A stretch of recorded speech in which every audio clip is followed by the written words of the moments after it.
At this time, I'd like to welcome to the stage the Executive Chairman, Juliette Bynoe-Sutherland, for this evening's first remarks.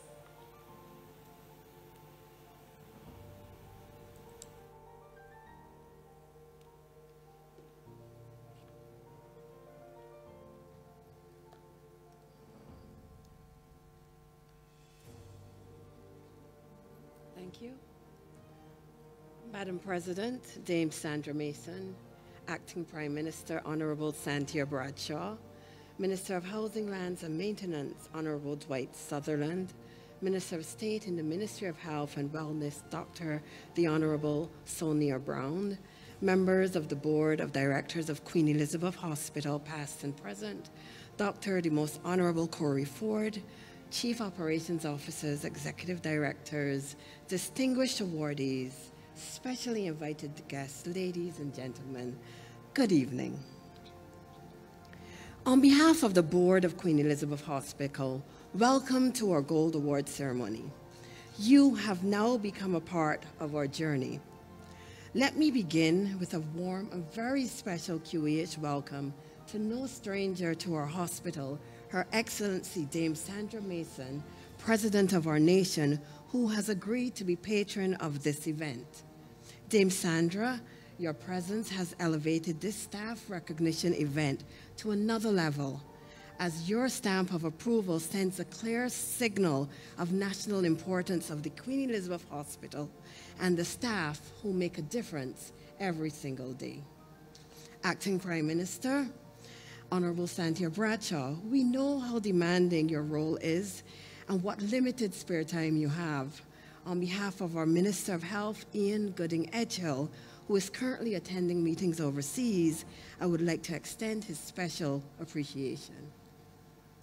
This journey that we have been on has not been an easy one. COVID has tested and continues to test every fiber of our being as an institution.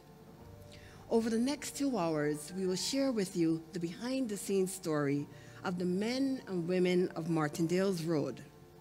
Men and women who have spread their wings across the length and breadth of this country to meet the needs of Barbados at the most difficult time in our post-colonial history. Many folks are not aware that over the past 2 years, Queen Elizabeth Hospital was asked to extend its staff, finances, equipment, supplies beyond the iconic building to 13 different locations across this country. With our blood, sweat, and tears, we operationalized and upgraded the Harrison's Point and breathed life into one of the world's best isolation facilities. We learned how to turn criticism into celebration and save thousands of lives. During the Delta surge, we eventually perfected the art of setting up isolation facilities in less than 48 hours in schools such as Blackman Gollop, Queen's College, Lester Vaughan, St. Lucie Secondary, the Foundation School. Our expertise has been recognized globally by the Clinton Foundation and shared regionally with Grenada. When several hotels said no, fearing the stigma, we worked with committed nation-building hoteliers to transform Savannah Hotel, Barbados Beach Village, and Sun Bay into isolation centers. We also learned the delicate dance of assuming control of 5 private nursing homes while working with empathy with homeowners to care for the vulnerable elderly. We were called to manage outbreak sites at Dodds Prison, Geriatric Hospital, Psychiatric Hospital, and more recently, we supported the ministry's home isolation program by providing assessment centers at the Sparman Hospital and Barbados Workers Union Labor College. At our highest point, we stretched our resources and people from 500 beds to over 2,000. And we, the Queen Elizabeth Hospital, did this without closing a single service and with no stockouts of critical personal protective equipment that burdened many other hospitals. Necessity also taught us to be innovative in creating new services such as the pharmacy home delivery, bed management, the help desk, and treating patients via telemedicine. We did not do this alone. We benefited from the tremendous visionary leadership of Prime Minister Mia Moore-Motley and the Cabinet Subcommittee, whose mandate to keep the hospital COVID-free was thought at first and criticized to be mission impossible by many. She has not only led with inspirational words, but leveraged her goodwill internationally, our Prime Minister, to get donations from several international partners and to build partnerships with China, Cuba, Ghana, Northwell Health Systems in New York City, and the Barbadian diaspora. The Most Honorable Lieutenant Colonel Jeffrey Bostick and Ministry of Health Emergency Operations Center also stood shoulder to shoulder with us. We benefited from the leadership of an iconic board who, in our darkest days, worked shoulder to shoulder with staff on leading immunization, emergency authorizations of spending, obtaining philanthropy, and doing field work in isolation centers. This board, together with management and staff in this room, also did the impossible. We punched on two fronts. We fought COVID, and simultaneously we fought to transform the hospital, anticipating the new normal that would emerge after COVID. In 2020, we did the first infrastructure modernization of our accident and emergency department since 1983. We repaired crumbling infrastructure, such as the roofs on the A floor, causing surgeries to be canceled.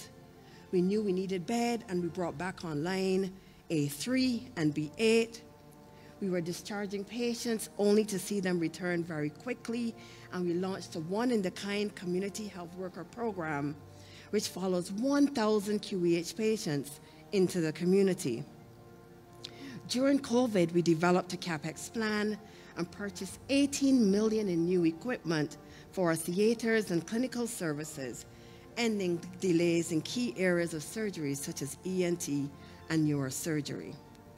We renovated our central sterilization department and moved from the dire state of a single limping autoclave, which made headlines in 2019, to a fully renovated department, increasing the turnaround time between surgeries.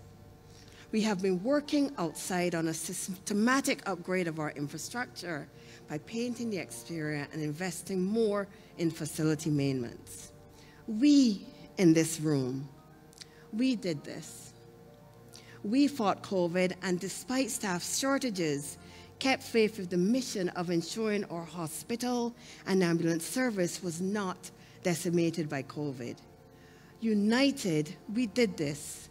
We did what I would say is the equivalent of a tail-end boulder coming into bat, requiring 12 runs to win from 2 balls, and hitting back-to-back sixes out of the ground on a wet, soggy, treacherous pitch. Dwight, I hope this baseball girl did that cricket analogy just right. We did all of this. We together did all of this, ladies and gentlemen. But we did it at a cost. We have emerged, as all of you in this room know, battered and bruised as an institution. Our budget remains decimated by COVID costs. Our staff face burnout from being stretched to the limit.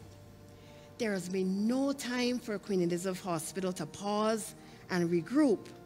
And now we face an even more daunting challenge, the challenge of meeting public expectations. This country has been through a lot. Our people are anxious, and we as a hospital must once again dig deep. Team, we have weathered it all. At one point, do you remember, team?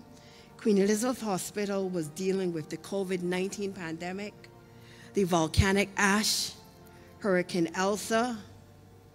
I used to say the only thing left was Godzilla to come out of the ocean.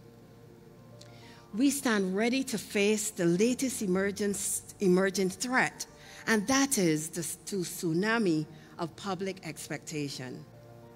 Now that our heroism from COVID is fast receding from the memories of the public, they expect more and better of us.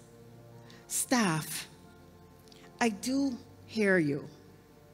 I understand how the daily barrage of criticism saps at our collective spirit and makes each of you feel unappreciated. I say to our staff, as someone said to me recently, give yourself a little grace. Let's pause tonight and acknowledge what together we have achieved. Let us use this night to remind ourselves that of what we are capable of, because COVID taught us what each and every person in this room is capable of.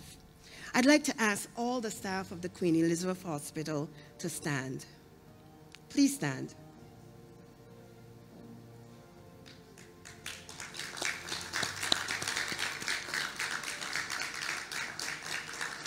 Thank you. Don't sit, don't sit, don't sit, don't sit. Don't sit. It won't be long for those that have heels. I made this declaration on our behalf to Barbados. We have done it before for Barbados, and we can do it again.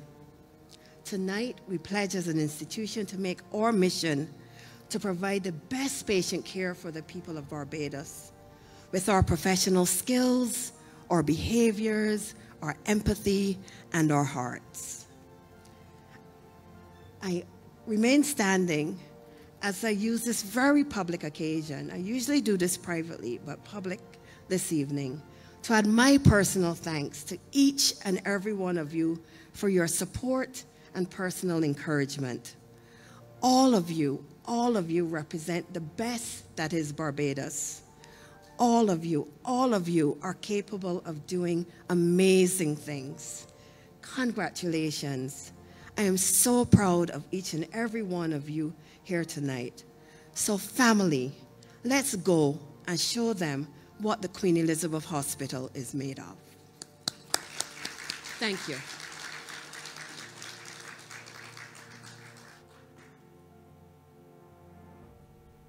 I think that deserves another round of applause, really and truly.